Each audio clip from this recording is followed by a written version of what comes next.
Anyone who offers you crack is not your friend. Say no. You be the boss. Our world, the special times of our lives, a tapestry of what happened then with the people who were there. If you live through it, you'll want to see it again. If you don't remember, Find out what really happened with Ray Gandolf. and Linda Ellerby, Our World. It's about time. Thursday on ABC. You know her gags and funny characters, but Carol Burnett's struggle with alcoholic parents, tension, and heartache is a story never told until now to Barbara Walters on 20/20 Thursday. Decisions, decisions. Should you stop for a McDLT or should you stop for a Whopper? The McDLT's fried, so it tastes, well, fried. The Whopper is flame broiled to taste more like a backyard barbecue. The McDLT is the one they'd rather serve their way. The Whopper is fixed your way to your taste, all of which should make your basic decision very simple. This is a Burger King town. We know how burgers should be. I'm here on the streets of Boston talking to people about the Boston Globe sports section, one of the best in the country. We have three businessmen with us. As you can see, one of us is dressed incorrectly. We'll tell you which one later. You read the sports pages here as well? I read the sports pages religiously. Michael Madden is my favorite. He knows the most about sports. I like the sports page myself. Sports as well. Sports are very important. What do you do for fun, sir? I golf on occasion. You know where I have trouble in golf? Maybe you can help me. I do great right till I get to that little windmill. You know what I'm talking about? That's right, that's right. See, Dracula's castle. The talking whale. The talking whale is no problem at all. At Simms, we want you to know about our shoe department for ladies and men. Simms represents at off price only better known names in men's and ladies' shoes. Although you'll never see the word sale at Simms, if you know the names we represent in shoes, you'll know what you're buying. The more you know about men's and ladies' shoes, the better it is for Simms, where an educated consumer is our best customer. We're Channel 5, giving you 105%.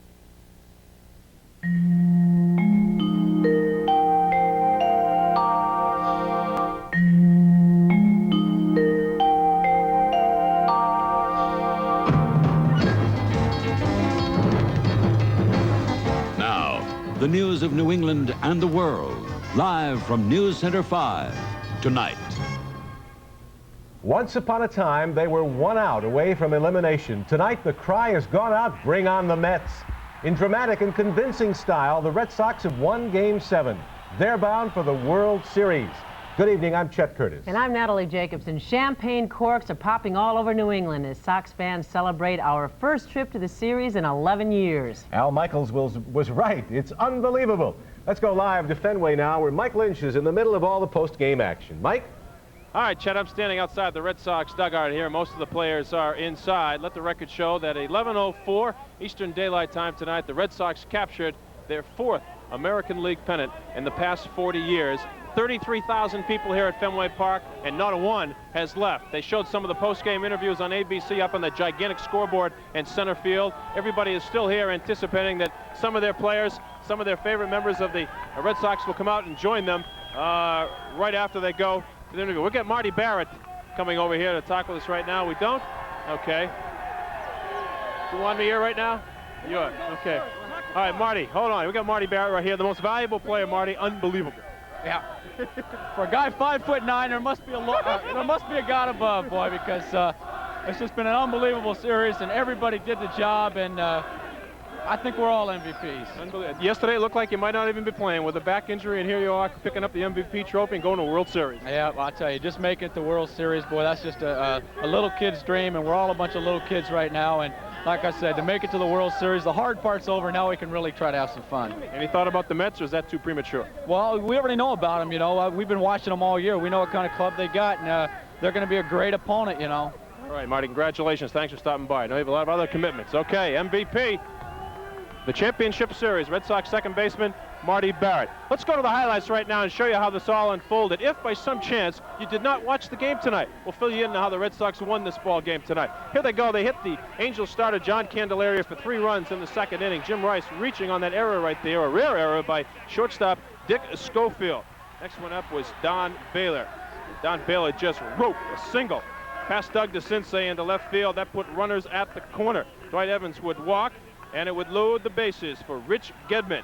who hits a fielder's choice ground ball to second base. Red Sox went up 1-0. They would lead it 3-0. And the fourth, they got 4 more. In the second. Hit back through the middle, hits second base, and Caron's into right center field. Baylor scores, so does Evans. Henderson is held at third, 3-0. Right, no more threats, bring on the Mets. Yeah, I guess that's what the situation was. How about Roger Clemens tonight? This guy was simply brilliant. He was magnificent on the mound. He struck out 3, but I'll tell you, he was in control, had himself a 3-hitter going into the 7th inning before he was lifted in the game. Red Sox got 4 more, though, in the 4th inning. Big ones, Davey Henderson and Jim Rice. You want to move it towards the plate. To deep center field, going all the way back is Pettis to the fence, leaps and drops the ball. And Henderson is around second and goes to third. And it's a looper to shallow right. Here comes Jones, and he can't make the play. And Henderson scores, and it's 4-0. Runners go, pitch is a curve into deep left field, and gone.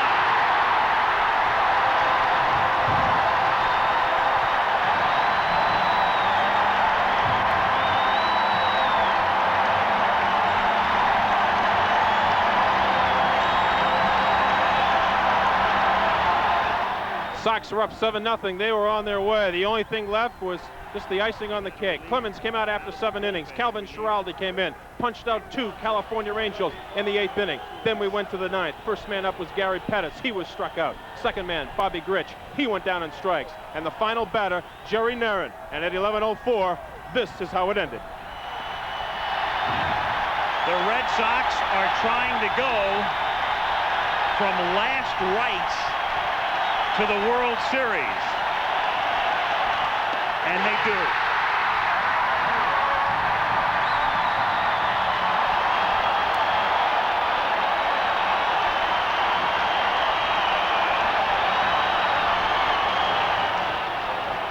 All right, joining us live now in the field is Sox center fielder Davey Henderson. Of course, he was the hero of Sunday afternoon's game, and 3 days ago it looked like he would be nothing more than a pinch hitter, and here you are, a starter and a major contributor to a pennant. Yeah, it's a great feeling for me, and I'm just glad we brought the pennant back to Boston, and you know, it's just mayhem out here, and you know, for me to contribute like I did, it's an awesome feeling. When you went in, after you came back from Anaheim on Sunday, you guys have been walking on air. You just do not believe that you cannot lose. Oh yeah, this team has won 10 games in a row before, and we knew it was very possible that we can win 2 in our home ballpark. And it's just, you know, destiny. We had to win. No messing around. You jumped all over Candelaria early. Oh yeah, this team, we're going to score 5-6 runs a ball game, and Clemens against Candelaria is a mismatch on any day. You got a little champagne in your eyes. You deserve it. Go enjoy the rest of it with your teammates, and thank you very much. Thank you. Long way from Seattle, huh? Oh, yeah, long way. Okay, well, it is awfully wild right here inside of Fenway Park. We're going to try to get a couple more of the ball players for you. What's it like outside? Brian Leary can fill us in on that. Brian? What do you think it's like out here? You played football. Why don't you come out and help me out? All right, obviously it was an exciting night out here at Fenway. You know, the thing about baseball is it can be exciting, but it can also be cold, as a lot of people found out outside last night. Cold is fun if you've got something else in mind. If you get an ice cream drink in the car and you're stuck in traffic, then it's nice to be cold out. But if you want to watch a baseball game, it's not all that comfortable.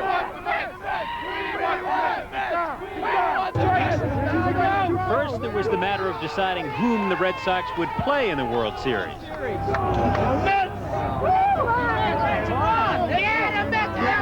With the National League pennant winner decided, a World Series spirit filled the air.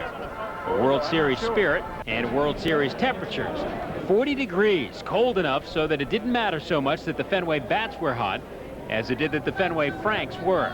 You going to a football game or a baseball game? Baseball tonight, of course. Yeah, a little nippy, or? It's going to be cold, but it's going to be fun. Junior, you got enough on there? Yeah, I got enough. I got 2 jackets, a sweater, and a hat. Yeah?